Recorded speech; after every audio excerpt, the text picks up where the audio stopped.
Hello, I'm Carl McDaniel. I'm one of the co-authors of your textbook, and I'm here with Jerry Thomas, the President and CEO of Decision Analyst, one of the world's premier marketing research agencies. And I want to talk with Jerry a little bit today about the role of the internet in marketing research. There's no doubt, as we point out in the book, that the internet has had a profound impact on the industry. And Jerry, I'm going to ask you to discuss that a little bit, if you don't mind. Well, the internet began to achieve enough household penetration in the mid-90s that we could begin to do limited kinds of marketing research via the internet. Up until that point, the predominant method of data collection, as you know, was the telephone. But since 1995, the telephone was 50 or 60% of all data collection and marketing research. Approximately half of that telephone market has been shifted to the internet.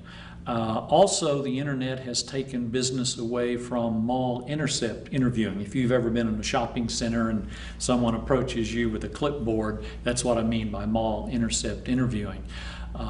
And because you can show things on the internet has also taken business away from mall intercept interviewing.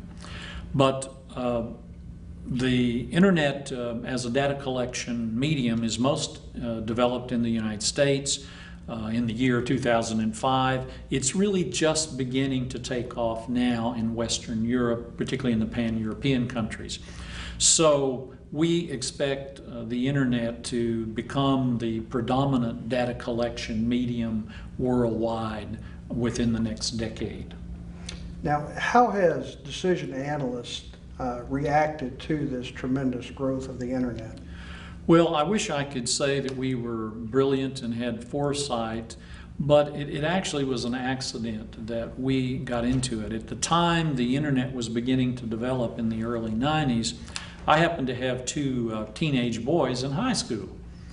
And I noticed that they were staying up to 2 and 3 o'clock every morning doing something on a computer screen in their rooms, and I couldn't figure out what in the world was keeping them so occupied and so interested. So it was the fact that I had teenagers in the house who really helped educate me about the internet and sensitize me to the internet. So I took that knowledge back to my company, we debated it, and by the mid-90s we made a decision to make a major investment in developing our own internet panels, developing our own software, because there was virtually no software available to do marketing research interviews over the internet.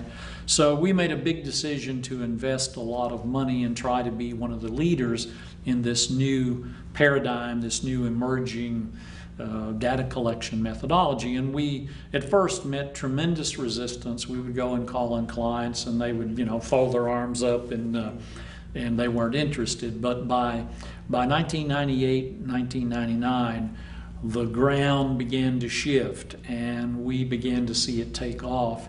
And all of that effort we'd put into it put us in the forefront of the companies doing internet research. So it's been a tremendous engine of growth, and we've used the internet as a strategic platform, not only in the United States, but in Western Europe and in Asia and Latin America, and we use it as a platform to run all of our syndicated products and our standardized products, such as advertising testing, product testing, concept testing, package testing, and we can do all of that on the internet because of the visual aspect of it.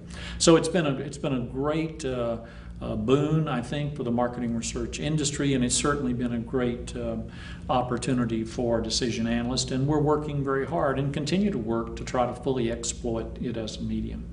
Would you take, for example, your largest internet panel and describe some of the characteristics of that panel and also how that panel can be used in market research? Our largest panel is called American Consumer Opinion. If we were starting over, we wouldn't have called it that because we use that name all over the world. But surprising to us, as we've tested it, it actually draws participants better than any other name we've been able to come up with. So it's called American Consumer Opinion, and all of you can go and sign up. Just type in acop.com and it should come up, and you can register if you would like to join.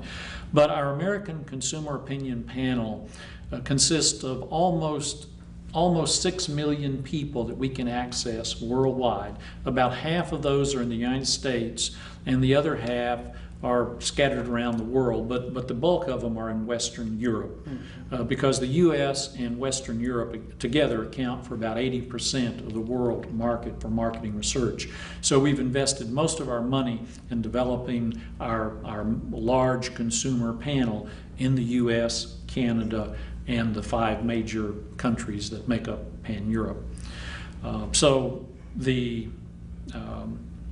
This panel is a primary engine of growth for our company. We do a lot of things to manage it, to ensure that we have, because our goal is not to do fast interviewing or cheap interviewing, but our goal is to do the very highest quality interviewing possible. So we have continuous quality processes to weed out anyone who's cheating or attempting to cheat. If people don't give good answers on open-ended questions, we delete them from our panel. If we ever catch, we have all kinds of trick things in our systems and our questionnaires to catch people who are lying, and we delete them from our panels. So we have a lot of built-in quality control processes to make sure that American Consumer Opinion is the highest quality consumer panel in the world.